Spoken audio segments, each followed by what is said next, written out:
Pulling from the vault of the Jess plus Scott plus You show, we are going to share a program that is relevant today. Enjoy this program. Hi, everybody. Thank you for joining us. And as we open the show, I was pulling a quote, my absolute favorite quote. Now, I got this when I graduated from college. The future belongs to those who believe in the beauty of their dreams. When we grow up, we get to make choices about what we do, when we do it, and how we do it. We get to remember everybody who's still living that is making an active choice to live in the service of others. And that would be people like in the United States, and I know and in every country, people who participate in emergency response teams, the military, the Secret Service, whatever it is for your country and your area. And it's an amazing choice to make and to know that the things that you're doing, whatever your beliefs are, that the things that you're doing are for the greater good. And even if we're not in those lines of service, the things that we do every day, we try and do a lot for the greater good, whether that's for the fact we're living in our own self, whether that's the fact that we're doing it for our family, for our community. We have Marisa, Goudy and Lisa Engles with us tonight, and boy, oh boy, are we two lucky people. Who knows where this conversation about being in service to others will go? See you right after the intro. Welcome to the Voice of Bold Business, the show that provides everything smart leaders need to evaluate situations, build relationships, and create solutions. Jessica Duo candidly talks about the skills necessary to build tenacity and do more with less. And now, here's Jessica. And we are here with Marisa, Goudy and Lisa Engles, and we are talking about being in the service to others. And you know, I'm Jess, and Scott is my co-host. Let's just jump right in and see what happens. I don't know if this is a blessing or not, but I'm supposed to take the topic off to the stratosphere and gets it out of my system, if nothing else. And then, Jess, you'll grab the topic and we'll just see where we go to from here. But I've got a sense that our two guests will know exactly what to do. I happen to have the privilege of seeing Elizabeth Gilbert give a nice inspirational presentation over the weekend. And one of the things that she talked about was Joseph Campbell and what a great guy he was. You might remember that he's spent a long time with Bill Moyers, and he's an American philosopher and has just spent years and years and years studying world cultures, tries to put everything into context. And one of the things he discovered is that all cultures throughout time, it doesn't matter where or when, they all have a quest story. And I won't go into great details about it, but the quest story is that there is a boy and he is called upon to do a great task, and he says, no, not me, but he's compelled to do it, and he faces his fears, and at the end of the day he overcomes great obstacles, and then he comes home a transformed person, and that is the hero's quest. Among many points that she had was that it was always a boy's quest. Girls were expected to stay at home and raise the family and be of service in that direction, but for the heroes, this was the hero's journey that was reserved for boys. And her point was that that's different nowadays.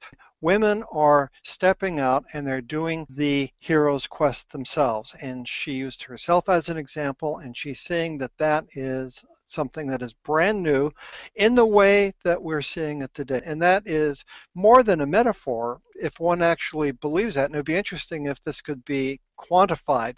Women are going out and doing more traveling, and they are taking charge of themselves, and they're bringing a different point of view than what guys have done in the past. And not to put any values on it other than this is something that is different, and it represents a change in the force, a change in the way that the world is organizing itself.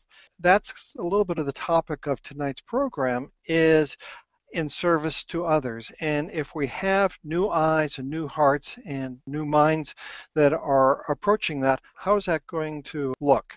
How's that going to look for the world? How's it going to look for women? And how's it going to look for men going forward?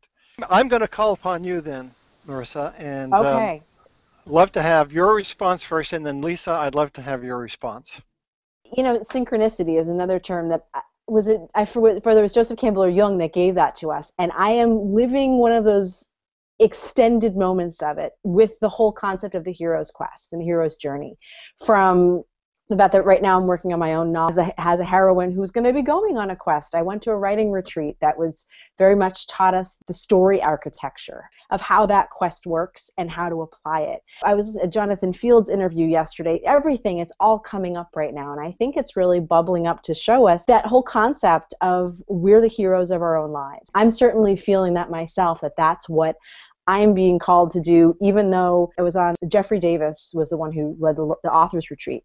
And he gave us the story of The Wizard of Oz, kind of the ultimate reflection of that hero's journey. And ironically, it does have a heroine in it. And is actually probably one of those few and perfect examples that gives you a young woman who does this. For me, I'm in Kansas. Well, I'm actually in New York, but at the same time, I'm not going to be leaving the farm. I've got 2 small children at home. My quest is going to be very much internal in terms of my own mind, my own spiritual practice. It's going to be what I'm writing. As you're talking about how there's a change in the Force, I hope that you said that on purpose, because of course we know that Star Wars is the ultimate expressions of the hero's journey, so I got really excited when you said the Force. But, that there's a shift in that we're no longer necessarily going out onto the road and climbing up a mountain, physical sense. It is much more metaphorical, and it's in our daily lives. And I think that's what is going to open it up to not just being, young man with a rucksack taking off. It's instead going to be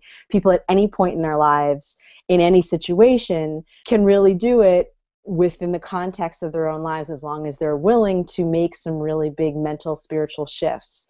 Lisa, is there something that's bubbling up that you're just needing to, I hope, spout out? The hero's journey has been something that I've used as a model for years and years in my business, in my coaching, and in my life. But I feel like there's so many ancient stories and mythologies that include women in them that probably have the hero's journey. I just questioned if it's true about the male-female thing.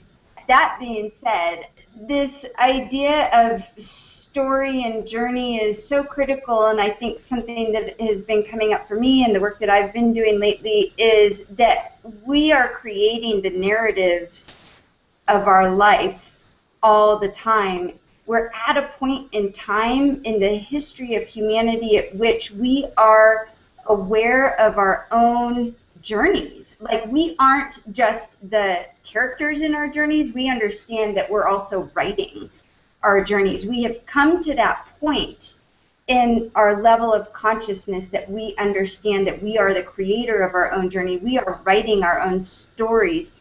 And I think that we've also come to this point, which maybe we may or may not be aware of. There's 2 narratives that we can ultimately be playing out in our lives without separating them as good or bad, or one is better than the other. There's this one narrative that might be more steeped in an ego or an egoic type of journey, which is from all spiritual teachings and enlightenment teachings would say that's what causes pain and suffering, right? And then there's this other narrative that we can choose to be a part of, which is our unique self narrative. And it's one that the philosophers like Ken Wilber and Mark Goffney talk about, this integral understanding that the unique self shows up in a way that goes through the same journey, perhaps, as the ego self, but experiences it much differently, experiences as we go into discussion of being in service, that being in service is part of our unique self-expression. We can't help it. That's just who we are in this world. It's almost not even a choice. It's just like that's how we show up, because that's what we're meant to be in this bigger picture of the hero's journey. So I've written this down, and I'm going to ask the both of you to reflect on it. One is the underlying nature of people. Is it fundamentally good, or is it fundamentally bad? Or is it a mix between the two? And if people are fundamentally good, then they want to be in service to others. And if they're fundamentally bad, then they want to be in service to themselves and manipulative of others, that sort of thing. And then within the context of self-actualization, what's the role between self-actualization and even the ability to be in service to others? Whether it's just that I have to believe that we're fundamentally good, I mean, I don't know why else we get up in the morning or have children if there's a chance that, like, well, you're actually a bad seed, but I'll hope that I can water you enough that you'll turn out all right. Whether it's a Pollyanna-ish outlook or I don't think it is. I think it's fundamentally we are a mix. We are shadow. We are light. But the act of creation itself has to have something beautiful to it. I don't think it can come from any sense of pure darkness. I think we have shadow that we have to recognize, and that there is some seriously dark, evil shit in this world that we have to recognize, because otherwise I'll just think this away and create a new reality isn't going to really get us very far. It's just going to have a bunch of deeply privileged people assuming that it's always going to stay that way. I'm not quite sure I can totally speak to the second part of your question, Scott. My first thought on it is that self-actualization journey to understand who you really are and understand the play of the shadow and the light within yourself has to be looked at as being either inherently or at least potentially unselfish. Because if it's always going to be thought going within, figuring out who I am, meditating, going to yoga, whatever it is that feeds your soul is a selfish act, then it's always going to be criminalized, especially when one lives in families and communities when you're the center and people really need you. We know more than that. We know that in order for us to show up to the people around us, to people in whether it's in business and family and friendships, we have to have a strong center. We have to know ourselves. We have to be able to create for ourselves a world in which that isn't considered something that's horribly selfish. Lisa? Like you can't, right, of course, have the dark without the light. You can't have the light without the dark. This goes there just is, they coexist together. I believe that people are inherently good and that we have to move through the shadow in order to understand our good. So we have to experience outrageous pain in order to understand and know what outrageous love is. And that's the paradox that we live in, that light and shadow, they exist together, and to go to those extremes of the two sides helps you to understand. But to answer that first question, Scott, I believe that we're inherently good, that we are created from a divine source of pure love. And so that's just who we are. But this human experience, because of this human experience, part of our hero's journey is the dark. It's inevitable. When we understand the mythology of the hero's journey, it helps us to disidentify so much with the ego self and, oh, this is all about me and my struggles and blah, blah, blah. And when we understand this beautiful mythology that Joseph Campbell has so beautifully laid out, that was actually written and has been laid out thousands of years ago through all the cultures and tribes across the planet, we can understand that, oh, okay, we're going through this collectively. Like, everybody experiences this. How does it really manifest itself in real life?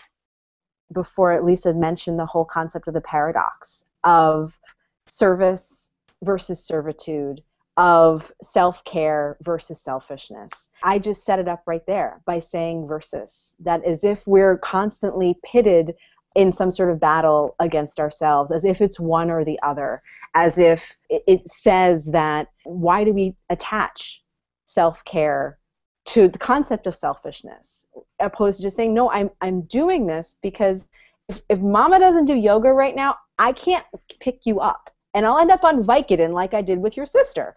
Because I got to tell you that Vicodin and breastfeeding is a very difficult combination. I've done it. It's very hard. There's the rubber meets the road in many ways, is just that concept of like practicing self-care in order to continue your daily activities.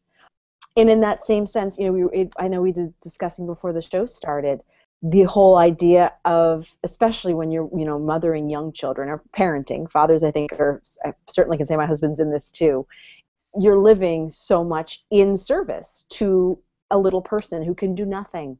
It starts to feel like servitude, because is that the definition of servanthood, is you take care of all of somebody else's needs.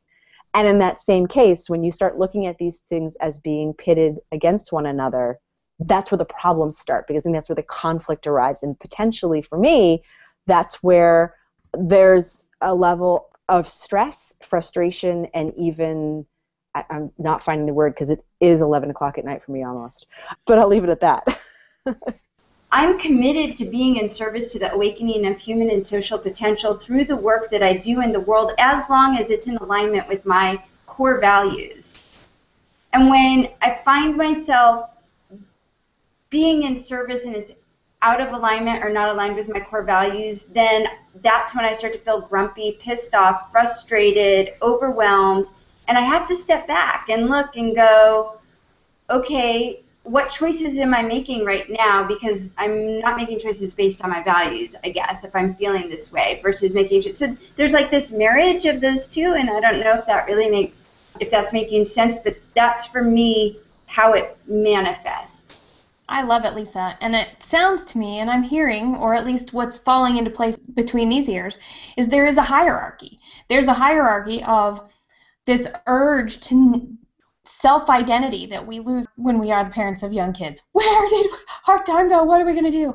And then we get that back, and we are ready and able to create even more in the world for the people that we want to serve. And then when we make a contract, whether that's through money or trade or some sort of other value, there's some contract made, and then we choose that relationship that we're in, and we're delivering some sort of good or service in the best way that we know how. And it is up to us, and I love how you said this, with my core values and in alignment with what I'm doing, because there's only so much. I mean, the cool thing is we were all created with 24 hours in the day. And the cool thing is we all have our own unique set of values. And even cooler is how we have the answer to somebody's need, and giving our information and ourselves away is awesome, as long as it doesn't dilute what we're doing for the people that we know we're providing a solution to, that we are able to serve in the fullest, that helps us get us where we want to go, as well as helps us realize and, I guess for lack of a better word, bloom into the person that we are supposed to be and live in the light that we are. Stardust! Yeah, and no one ever said that being in service meant, number one, that you can't make money being in service, which I think that some people can have that thought, well, being in service means I don't make any money.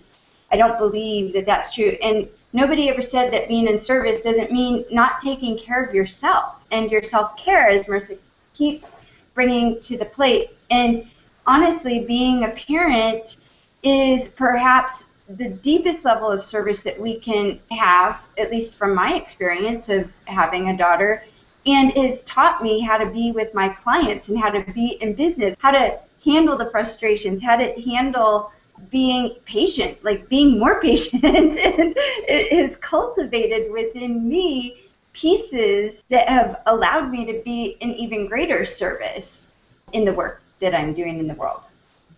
So getting married and getting to know someone at a very deep level after the novelty wears off, and then being a parent and losing a lot of sleep really helps shape, conventionally speaking, it just helps shape character and helps you grow as a person. And boy, people spend thousands of dollars to get lessons like that. And here, those are two examples of where it's given almost free, right? I think one other place too that Lisa mentions, how people think of being in service and money as being antithetical. I know for me, I learned the process through entrepreneurship in so many ways, only because especially when I first started out, it was like, well, I'm doing this for the money because frankly, I have other people who need me and my attention, but I've got to have a business because I've got to earn some money to keep this family afloat. For me at that beginning stages, the whole concept of being in service felt like a luxury that other people had because they had more time. They didn't have the financial pressures. They were born differently in the sense that they were thinking about being a nun or something, because you tend to pull those things together. That was one of the first thoughts when I was invited to this conversation was I'm really grateful that I was invited now because I feel like I can show up with the experience of really pushing against in service, being in service and feeling a resistance and feeling crappy about myself, that it's a term we kind of pay a lot of lip service to, but it's a hard one to arrive at. I think a huge part of it for me to arrive well is trust that my needs can be taken care of by my showing up in service to someone else. And I think it really returns back to a lot of what Lisa's talking about the ego and trust. You're where you need to be.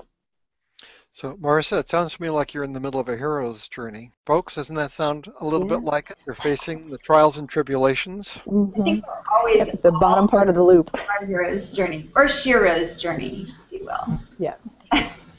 Woo! What a conversation so far. So Lisa, Marisa, I am so excited about everything that we've been talking about so far, and I want to know from you guys, what would be maybe a couple of ideas that this conversation has made you think of, that you want to make sure that we walk away thinking about, so that what we're talking about tonight can really help us go into the bigger world as ourselves, for ourselves, to make the impact we want on our bigger society by giving and sharing and serving. Being aligned with your own values, having that own sense of who you are, where you are along the journey so far. Are you just walking out the gate? Are you just realizing that you're not in Kansas anymore? Do you have the Emerald City in sight? Knowing where you are on the path allows you to bring others along with you. If Dorothy didn't know what was up, there's no way she was going to be able to figure out how to save the scarecrow from burning, and there was no way she was going to help the cowardly lion stop hiding from behind her skirts. The quest begins with self-knowledge, and again, I've said this too many times tonight perhaps because that's my own fixation, is with self-care, and with really saying, when I've filled up the well, there's no fear that it's going to run dry. Here, let me give to you and let me share with you. Lisa? The hero's journey is not complete until the hero comes back home with a gift and gives that gift, whatever the hero learned, right, on the journey. They give back. That is the hero's journey, is to be in service. It's to give back the gift that you've discovered along your way. So I guess the takeaway for me would be our hero's journey is a lifelong journey that has chapters. We're never not on the hero's journey.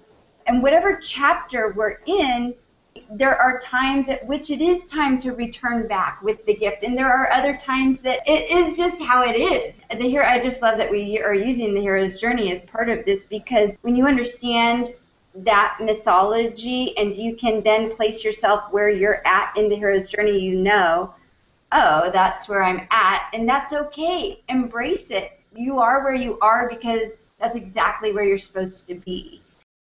You will find program notes at the Voice of Bold Business Radio. Tell us what you think on social media by subscribing to our YouTube channel, by making sure to subscribe on your preferred listening platform where podcasts and radio programs may be sold.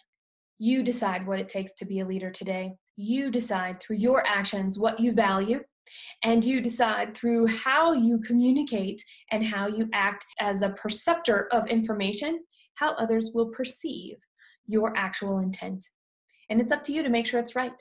So as a leader, to be more effective, embrace the value within who you are, what you're trying to do, and share it with us, because it's each of us through our individual experiences and talking about those experiences that define what it means to be an effective leader today. Subscribe at thevoiceofboldbusiness.com and get more information, program notes, and past episodes. Bold leaders approach each situation and focus on action to achieve a higher level of leadership. Jessica Duell, your business advocate, is the host of the Voice of Bold Business Radio. Thank you for joining us.